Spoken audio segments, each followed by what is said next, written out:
All right, let's do this. Week 51, Outlook 2 of 2, beginning with Euro USD.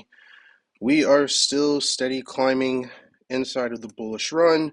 I believe we took out another liquidity point as expected, and I guess we took out two liquidity points. Okay, so we've cleared two liquidity points so far. We've had some sensitivity to, I'm guessing, whatever this is. I'm going to assume it's this price gap. Because this, I wouldn't really consider this a sponsored candle. I mean, you could argue it, but I would rather play the price gap here and say that price mitigated 100% of the price gap. All right, so let me be a little bit more clear. Yeah. All right, so this here, I'll use the box. From here to there? No, there. Cool. From here to there. All right, cool. Yeah, so it seems that we're getting sensitivity and a response from mitigation of 100%. We mitigated 50% on the pullback, on the initiation, or really in the pullback phase. So the downward impulse of this current price leg existing from low high, and then we had the pullback. So I guess immediately as price solidified the pullback, it pulled back to mitigate 50% of this price gap, and then we ran into the price gap on the discount side of the price leg. And ultimately, we got a sensitivity or full mitigation of this price gap by mitigating 100% of it. And you can see that we had a clear response by the wick shown here. And then we have another response from mitigation of this price gap as we continue higher. So it seems that if you're following it intuitively, every time we create new lows and new highs, the support level, if you think about it like the floor is moving up as we move up. And so based off of the reaction, just interpreting or putting a story or narrative to the wick here, we responded, had a response from 100% mitigation of this price gap here, and then 50% mitigation of this price gap here. And so the floor, we're starting to see that the floor is holding here. We're seeing that selling pressure is here. And so now we're going to look and see if there's some sort of consolidation moving in. It could be short, it could be long, or whatever, and we'll see if the ceiling breaks through the floor or the floor breaks through the ceiling. And if we assume the bias continues, then the next liquidity point will actually be the high of this price gap here. And then ultimately, as been stated, this is the liquidity point, the macro structural liquidity point that we're looking at targeting. So that's what we're seeing right now.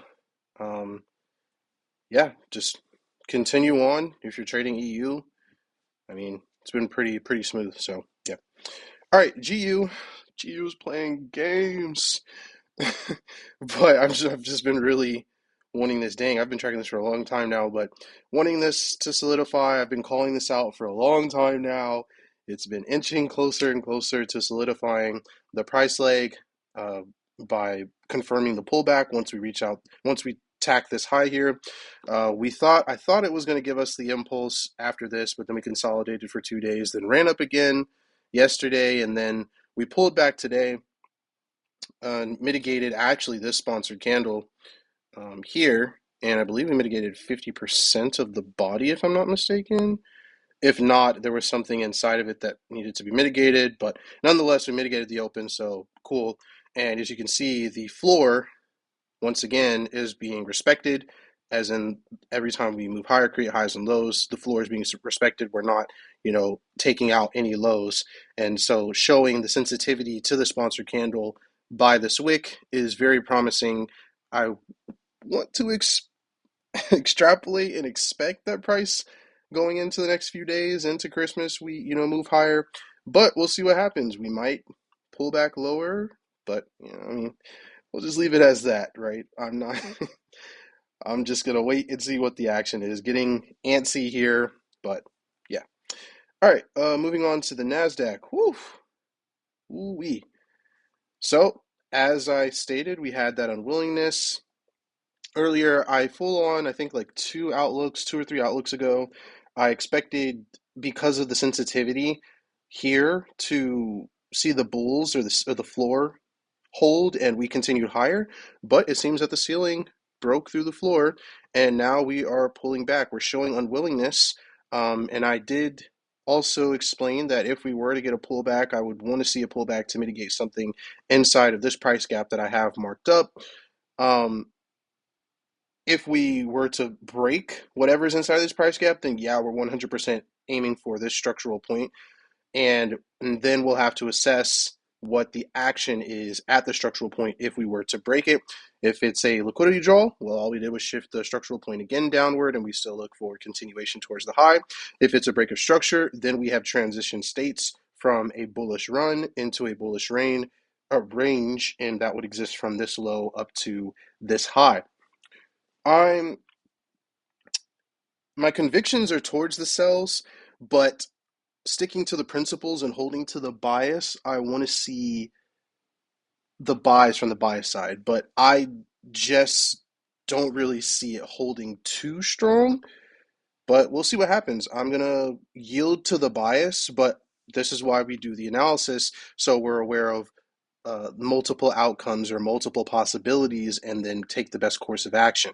So knowing that, hey, if we fail a trade, even though we're on the we're pro trend, we have to understand the counter side or the counter argument to why this analysis could fail, and then we play accordingly. We're not looking to, we are looking to be pro trend, but we have to be aware of the counter side and the opportunities that exist there as well.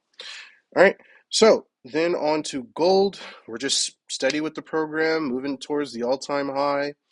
Um, I full on expected this, not to be a valid sponsored candle. I mean, it really isn't because it didn't mitigate any liquidity points. So even if we did respect the 100% mitigation, it failed to do anything. So because of that unwillingness to go lower after the mitigation of 100% of the price gap here, this daily price gap, and then we pulled back to mitigate this. Sticking with the pro trend, I would play this rather than playing that. And as you can see, this is playing out.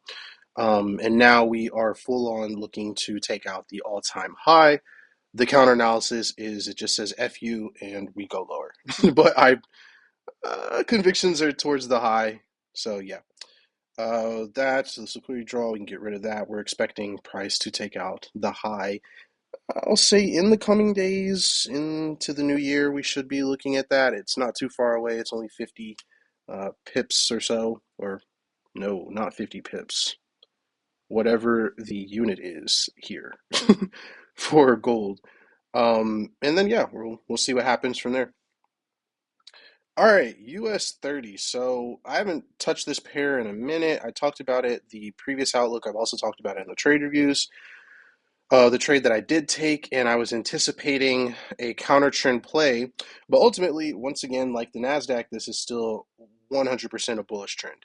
So right now, what we're looking at is for solidification of the price leg that would exist from this low here, and if we get solidification, no, that's not what I want. If we get solidification, or if we get solidification, it'll happen based on the pullback by taking out the highest up, higher low inside of this impulse phase. So we already cleared this high here, so we know that this is still, impulse. And from here we got low, high, low, high, low, high. So if price were to take out this low here, that would initiate and solidify the pullback, and then we would have a structural point, we would have a liquidity point existing there, and then we would look for any inefficiency inside of the discount side to play for continuation of the run. Now, this is why it's important to decouple the markets from each other and let each market have its own individual characteristics. Yes, there are stocks that are tracked in the US 30 index that are tracked in the S&P that are also tracked in the NASDAQ 100. But not all the stocks in the NASDAQ 100 are in the S&P or are in the US 30 and vice versa. So treat every single instrument, every single pair that you're trading as its own individual market. That's just my preference. and from the camp that I'm in, um, it just serves right. So now I have fresh perspective on what is this index doing, and I don't want to try to think it and couple it like, oh, okay, well, if US 30 is doing this, um, that means Nasdaq should be dropping as well. They're not always 100% lockstep. They may have small correlations, but they usually will diverge. And they also won't move the same amounts because they're not tracking the same things. This is tracking 100 companies. This is tracking 30. And even then, there's rotation of companies in and out of these indices. And then they're also not weighted the same. They're not described the same. So do your due diligence and looking like that, and understand that these markets all have their individual characteristics on how things are priced, what participants are in there, et cetera, et cetera, et cetera. It's more than just looking at the chart. But if you want to decouple it and focus on looking at the charts solely, do it this way by saying that every single market is its own individual thing, and then go from there. All right, because once you start trying to correlate all these different things, it just it messes with you.